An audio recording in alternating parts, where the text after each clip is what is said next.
2025 was an absolutely stacked year for gaming. So many amazing releases all across the board. Honestly, it's been kind of a while since I felt this overwhelmed by how many great games came out in a single year. I just wish I could have played more of them. My backlog is still huge, with tons of titles from last year alone that I haven't even touched yet. But what I want to do today is talk about the top games that I did play in 2025. I'll say right now, I still don't have a Nintendo Switch 2 yet, and I'm not sure if I'll be getting one anytime soon, maybe when the new Tomodachi Life comes out. We'll see. What I did play a ton of though were indie games, so expect to see a lot of those on this list. Also keep in mind, this isn't at all a definitive ranking, just the games that I most wanted to talk about today, so don't take the order too seriously. And by the way, I will avoid discussing or showing any major spoilers for these games. So with all that said, here are my top games of 2025. Yeah, sorry if this is cringe or whatever, but I genuinely really enjoyed Date Everything. I'm not really one who plays a lot of dating simulators anymore, but I'm really glad that I picked this one up.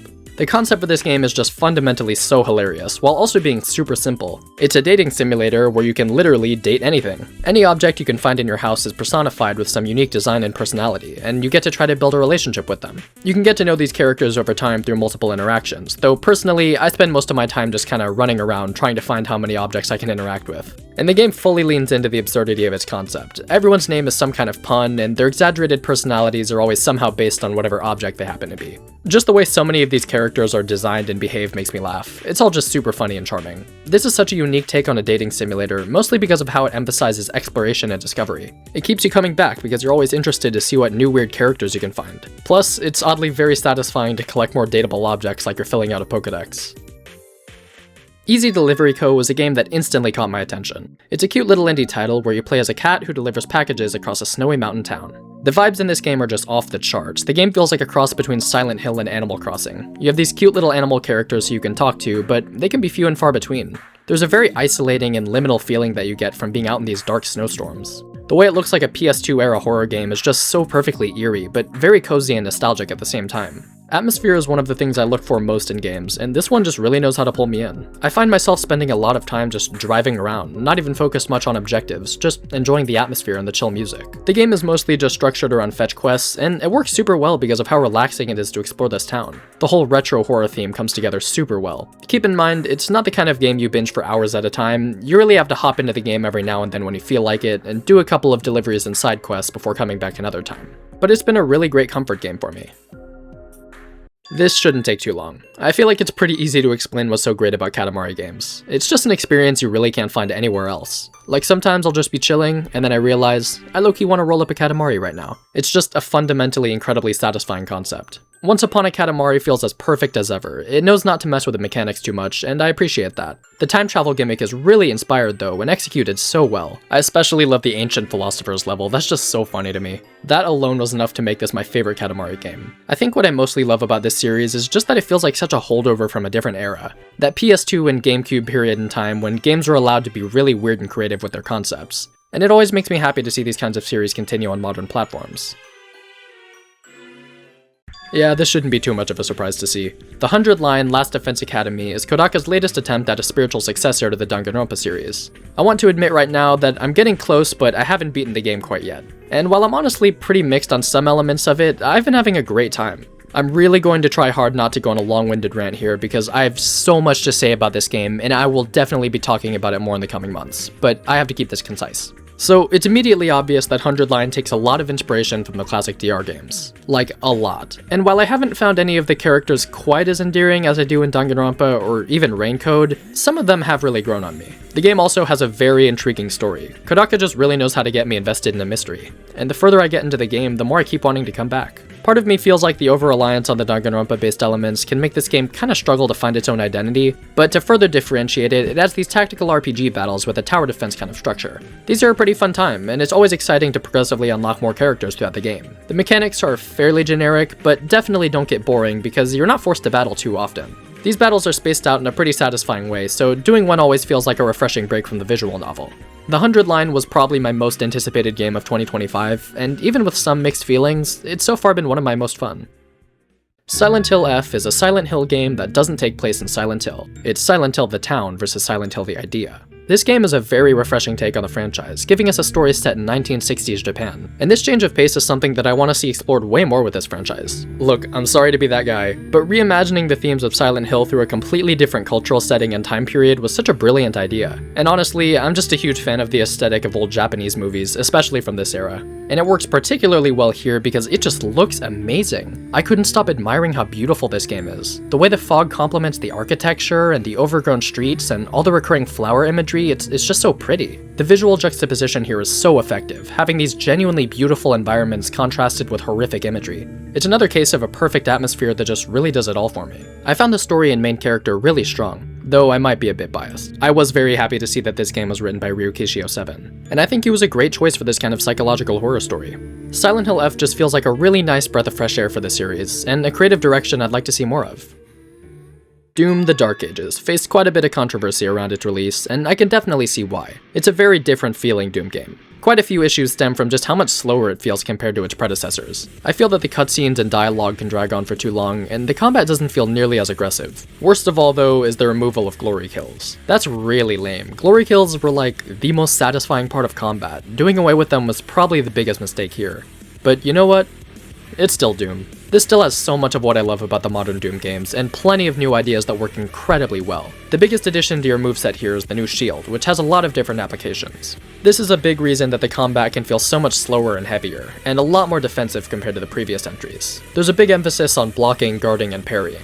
There's generally more weight and impact to your attacks. It feels a bit less rip and tear and a bit more dash and smash. Most everyone agrees that slower seems like the proper way to describe how Dark Ages feels, but even then, that's not entirely true. You still move incredibly fast, and the actual first-person shooting is still quick, responsive, and satisfying as ever. I can't ignore just how ridiculously fun it is to play. Once you start to really master the controls, it all comes together so nicely. The shield in combination with your other weapons and attacks lets you wipe out massive amounts of enemies in seconds, which is incredibly helpful considering how many demons this game throws at you. There's a lot more that I'd love to talk about, like when you start piloting giant mechs to battle massive kaiju demons like it's Pacific Rim. Bro, I can't even describe how ecstatic I was when I got to this level. You guys have no idea how long I've been waiting for a modern kaiju action game. But yeah, I think you get the point. Dark Ages is a bit messy and not what everyone wanted, but it's still a fantastic entry in the Doom series.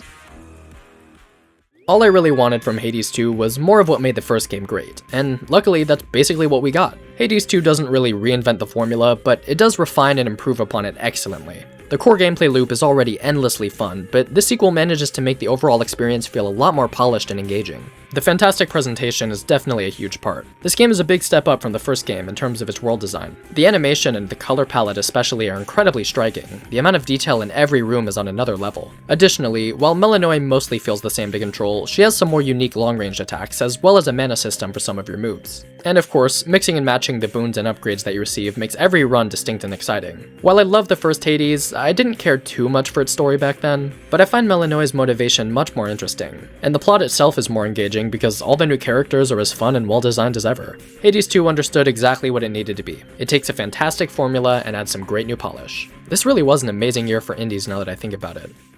And on that note, what do I even need to say about Silksong? One of the most infamously anticipated games of probably the last decade, finally releasing in 2025 and being every bit as amazing as I could have imagined. This is another one where I have so much to say, and trust, I'll be talking about it more very, very soon. It's kind of hard to talk about this game because I don't even really know where to start. It almost feels like I'm underselling it when I say that it's everything amazing about Hollow Knight and more, because it's so much more. And I'm pretty sure most of you already know why Silksong is amazing. A beautiful, sprawling world, an amazing sense of place and atmosphere. Such creatively designed areas, and all of it tied together with some of the most snappy and satisfying combat you can find in a Metroidvania. Silksong is one of the most beautiful games I have ever seen in my life. The hand-drawn backgrounds and lighting effects are so masterfully done, and the animation is all so fluid. It just feels so perfect to control. The exploration itself is a joy as well. Farloom has such a striking atmosphere. Team Cherry's designs create such a uniquely gorgeous visual style, and not even to mention the soundtrack. It all gives Silksong its distinct tone. I honestly like the design and atmosphere of Farloom even more than Hollow Nest. The platforming is also way more complex and precise. There's a lot of room for error from just exploring the world. Running through these areas really forces you to master all the tools in your moveset. The difficulty scaling is very aggressive, and I think that's perfect. This game will start throwing some insane bosses and platforming sequences at you, but it's all worth it for the satisfaction of reaching the next bench. I love when a sequel is willing to be way more difficult than the first game. This game, more than any other, is what made this video take way longer to finish than it should have, because I just could not stop playing Silksong. I usually don't mind long waits for games, but this is one of the cases where I really feel that every year of anticipation was worth it. Ghost of Yōtei is the sequel to one of my absolute favorite games, Ghost of Tsushima.